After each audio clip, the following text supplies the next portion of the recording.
Republicans today releasing a draft of the congressional map they'd like to see implemented ahead of the 2026 midterm elections. This is a look at the current Indiana congressional map approved by lawmakers in 2021. Under it, Marion County is divided between District 6 and 7. You see it here.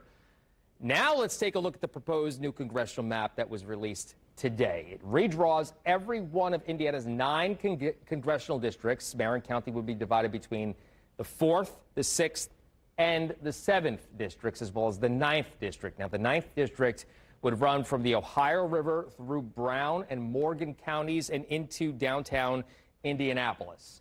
Voters with communities such as Seymour, Jeffersonville, and New Albany.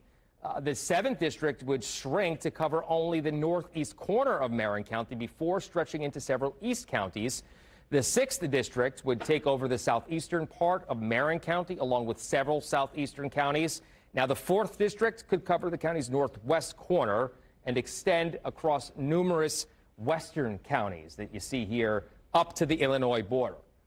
The map also shows a significant change for District 3 in northeastern Indiana, putting Noble and Whitley counties in District 2 and Huntington, Wells, and Blackford counties into District 5.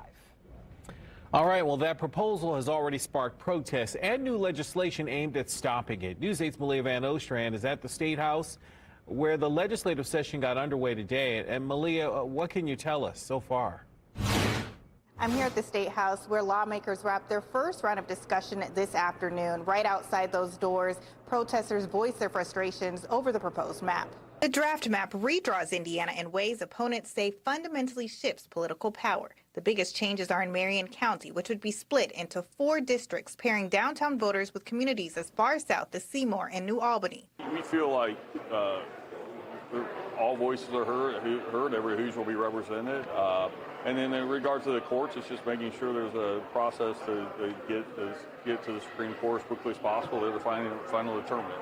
Senator Fatty Cador believes the proposal is racially motivated and lawmakers' priorities should shift to bigger issues in the state. We're here to fight for Hoosiers, to be sure that their quality of their lives is improved, that we make life more affordable, and that we use every ounce of energy, every second we have in the General Assembly, not to play political games, but to actually work on real issues that are impacting real Hoosiers in every zip code in Indiana. The conversation wasn't just contained to the chambers. Dozens of protesters rallied inside the State House, calling the proposed map a lack of transparency and attack on their voting rights. It's a clear mark of we want to divide Marion County.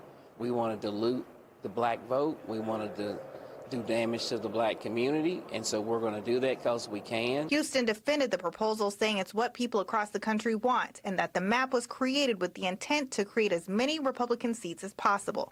Democrats and Republicans in pretty large majorities across the country said they were fine with political gerrymandering. So, look, we're doing this because this is, again, the national environment that we're in. We don't, we operate, not in a vacuum, but across the national environment. Large changes also appear in northern Indiana, where the traditionally Democratic 1st District would expand into Republican-leaning counties such as Stark, Marshall, and Cass, making it more competitive. Senator Cadora filed legislation seeking to prohibit mid-cycle redistricting. He argues that the state has no reason to redraw federal congressional lines before the next census and that it undermines public trust. There will be a meeting tomorrow morning here at the State House to discuss this issue further. At the State House, I'm Malia Van Ostrand for Wish TV and WishTV.com. And we'll stay on top of it. Meanwhile, Republican Congressman Jim Baird is all for the redistricting effort. I spoke to him a little while ago.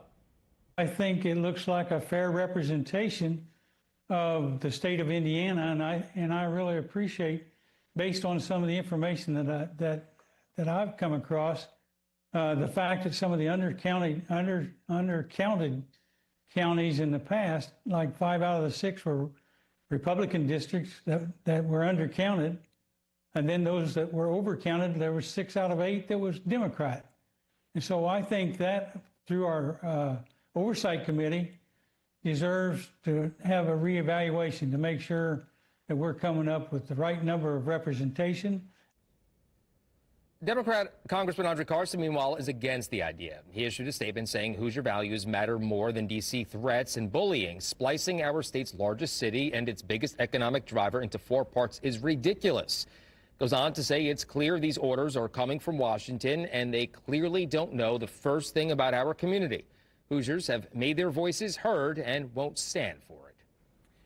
Well, we've made it easy for you to see that fully released draft of the congressional map House Republicans want implemented ahead of the 2026 midterm elections. Just scan that QR code on your screen. That will take you to the As Seen On section of our website, wishtv.com. There you will find this story with a new map, an old map, and how the proposed district changes could shift voting power.